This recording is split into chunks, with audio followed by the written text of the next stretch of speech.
As we wrap things up here on the show, let's go back to Saturday night's racing action at Hummingbird Speedway with the street stocks doing battle for 20 laps. The front row to start the race consisted of pole sitter Kyle Shannon in the black #1 and Ed Connor in the 85 ride.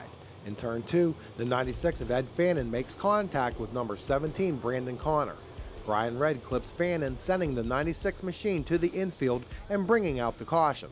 A few cars pitted with flat tires. On the second attempt to get the race underway, the red 37 of Joe Cott goes 3 wide on the outside. Up front, Fuzzy Fields in the 28 moves past Connor and into second place. As they head into turn 1, Cott shoots by Connor on the outside. The T3 of Colton Gearhart dives low under Connor, and it is another 3-wide battle for third place. On a lap 3 restart, Fields is able to edge past Shannon at the line. Going into turn 1, Fields clears Shannon to take over the lead, while Gearhart and Cott race side by side for third. But a pileup in turn 3 negates Fields' lead. Once back under green, Fields could not clear the 1S of Shannon as he had earlier. Gearhart works the low side of Shannon, who pushes up in the turn. Fields and Gearhart then drag race to the line, with Fields with a slight lead. However, going through 1 and 2, Gearhart is able to take over the top spot. Gearhart built up a comfortable lead over Fields even as he began to lap cars.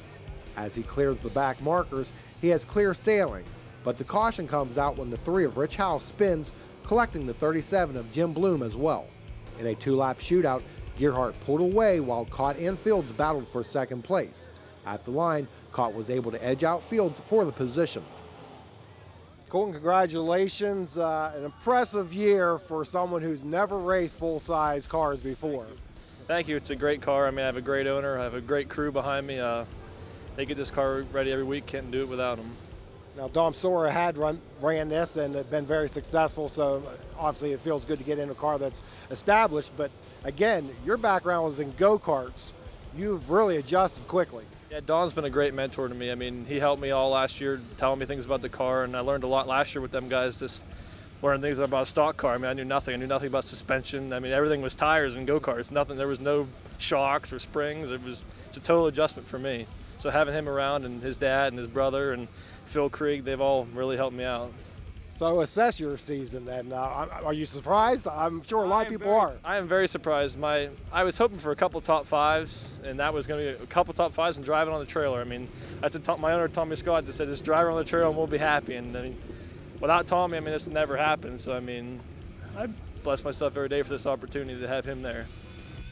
Colton Gearhart picks up the win over Joe Cott and Fuzzy Fields. Front row starters Kyle Shannon and Eddie Connor finished 4th and 5th respectively. And in the front-wheel drive 4 cylinders, Aaron Luzier picked up his 3rd win of the season. Sean Fetter, Danny White, Dan Sora, and Hunter McCracken round out the top 5. Well, that will do it for Pit Pass for this racing season. Once again, thank you for tuning in here each week. And added thanks goes to the race teams and track officials for their cooperation this season, to the WHVL management for allowing me to bring you a little racing, Pennsylvania style, here each week, and to my beautiful girlfriend Kelly for her support as well. Now it's time for me to become a spectator again at the track. Maybe I'll see you at the races. And always remember, if you want to contribute to the growth of our sport, quite simply support those who support racing. Pit Pass has been brought to you by Jake's Karts,